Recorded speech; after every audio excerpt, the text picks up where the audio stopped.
Okay. The topic for today's class is ovarian tumors, the staging and management. So, ovarian tumors, first let's talk about what are ovarian tumors. So, ovarian tumors can be benign or malignant ovarian masses. We will talk about the ovarian tumors which are malignant and their staging and how to manage them. So, first let's talk about the anatomy. Let's talk about, this is the hysteroscopic anatomy. What is hysteroscopic anatomy? Which you can see from the inside via the hysteroscope. So, you can see there is a round ligament. This is the round ligament. Okay, uterine tube. Uterine tube is what? Fallopian tube. When you do the hysteroscopy, then you see the ostia, and this is the continuation of the uterine tube, means the fallopian tube. This is the fundus of the uterus. This one is the fundus of the uterus. This is the proper ovarian ligament. Okay. Then this is the uterine cavity. This is the endometrial lining. This is the endometrium lining. Okay, this one is the endometrium lining. This is the myometrium. This is the mesometrium. This one is whole mesometrium, which we also called broad ligament. Then this is the uterine artery at this level. Then this is the ureter. Okay, and this is the cervical canal. So, this is the hysteroscopic anatomy. Now, treatment for ovarian cysts and benign tumors. So, first, what are the benign tumors and what are the when to intervene? Like ovarian cysts less than 6 cm usually regress by absorption or spontaneous rupture, and the patient may be managed conservatively over 2 menstrual cycles with monthly rectovaginal examination. Rectovaginal examination is what we do with manual PV and TR examination. If regression fails to occur, then assessment is indicated. So, for the assessment, diagnostic tests are there, which include laboratory blood studies and pelvic examination. Usually, ultrasound studies with and without blood flow measurements to the involved ovary are used for diagnosis and to help the uterine, and to help determine the best therapy. So, blood flow measurement can be identified by the Doppler on ultrasound. Some tumors require surgery to diagnose accurately, ruling out malignancy or to treat. If one ovary must be removed, then normal conception and childbirth is still possible as long as a normal ovary remains on the other side. So, for example, one ovary is there and 2 ovaries are there. So, one ovary has ovarian tumor and we remove them, then also the patient can become pregnant because the other normal ovary is there. So, when a young patient gets a malignant ovarian tumor, which are the germ cell tumors, so we do fertility preserving surgeries, we do salpingo oophorectomy for that patient on that side, and we ask the patient to conceive. Okay. So, what are the medications? We can give OC pills. Like female hormones or clomiphene may be prescribed. These help shrink or destroy some tumors. Oral contraceptives are often used as the first step in the treatment. What is laparoscopy? Why do we do laparoscopy? So, laparoscopy is basically done for the diagnosis and for the management. So, for the diagnosis of the ovarian cyst, and once if it is diagnosed that it is a benign tumor, it can be managed laparoscopically. We can do an ovarian cystectomy, or if it is a slightly big tumor or a big mass but looking benign, we can manage it laparoscopically. It can be resected by this technique. So, this is the cyst wall. We peel the cyst wall from the away from the ovary. We drain the cyst. Cyst wall is grasped and a plane is developed between the cyst wall and the normal ovarian tissue. The cyst wall is then held with a blunt and sharp dissection. It is removed and then it is twisted opposite in the direction. This is how we do dissection of cyst from the ovary, and then we take away the cyst. If it is bleeding, then we take the sutures on the ovary. Okay. Now, staging is of the ovarian tumors is the FIGO staging, and the American Joint Committee, that is AJCC, they have designated the staging of the ovarian tumors. How to stage? First, stage 1 ovarian cancer, it is divided into 3 stages, stage 1A, 1B and 1C. First stage limited to the ovaries. 1A, when tumor is limited to one ovary, the capsule is intact, no tumor on ovarian surface and no malignant cells in ascites or peritoneal washings.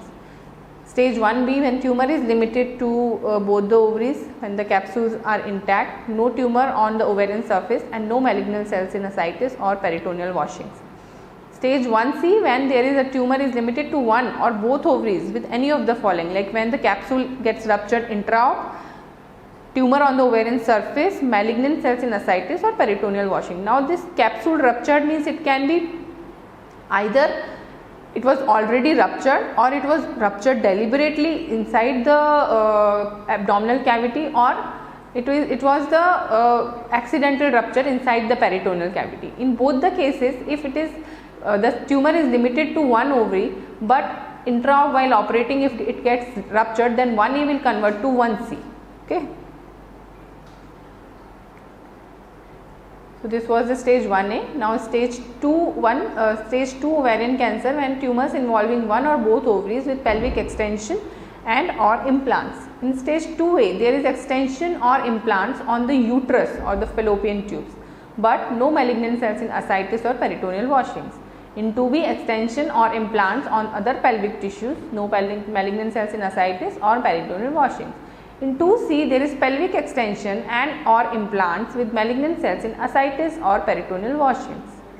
Means 2A plus 2B, stage is either 2A or 2B, but with malignant cells in ascites or peritoneal washing, then we label it as stage 2C. Now comes the stage 3 ovarian tumor. What is the stage 3?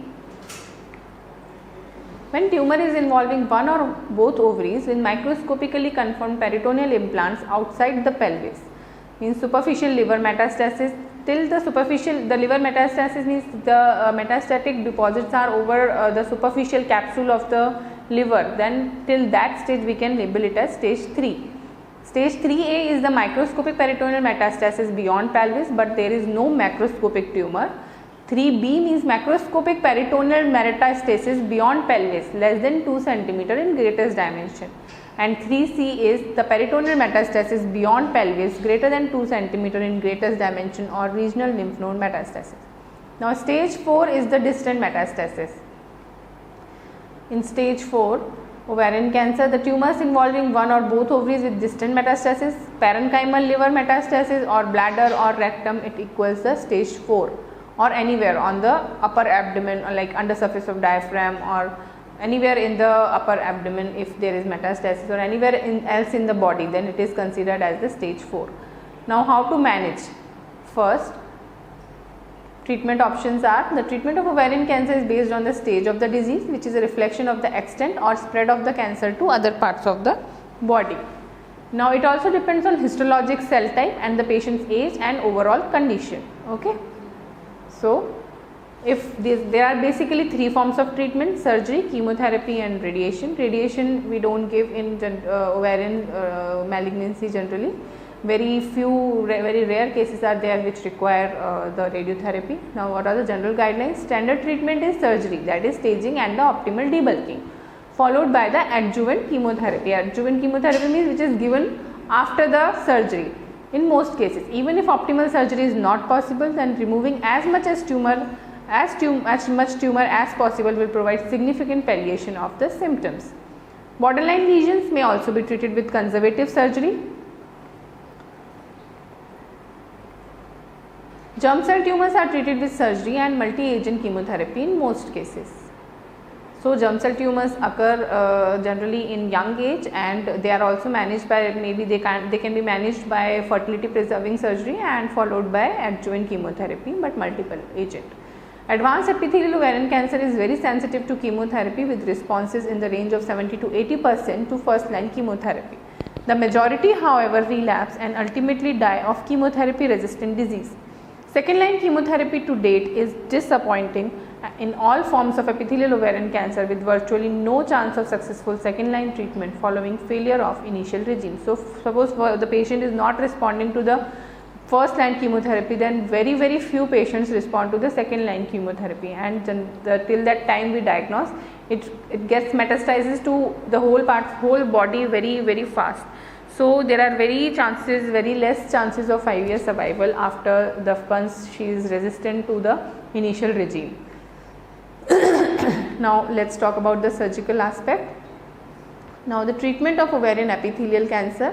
In stage 1 we will do a staging laparotomy, TAH, followed by removal of both ovaries and fallopian tubes, so mantectomy, biopsy of lymph nodes and other tissues in the pelvis and abdomen.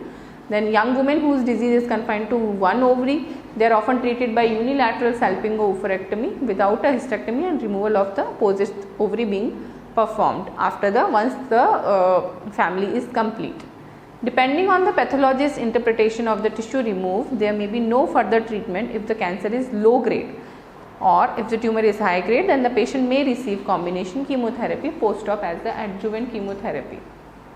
So, stage 2 treatment is almost always hysterectomy and bilateral salpingo-oophorectomy, as well as debulking of as much of the tumor as possible and sampling of lymph nodes and other tissues. Basically, it is a debulking surgery, and after the surgical procedure, she might get a combination chemotherapy with or without radiation, or alone chemotherapy. Generally, most of the cases of ovarian tumor, they get only chemotherapy with carboplatin and paclitaxel.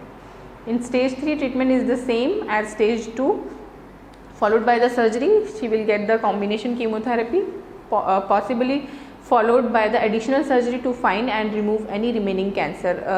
Nowadays, many studies and many oncosurgeons, they are coming, and like first, if it is advanced disease, then they prefer to give neoadjuvant chemotherapy.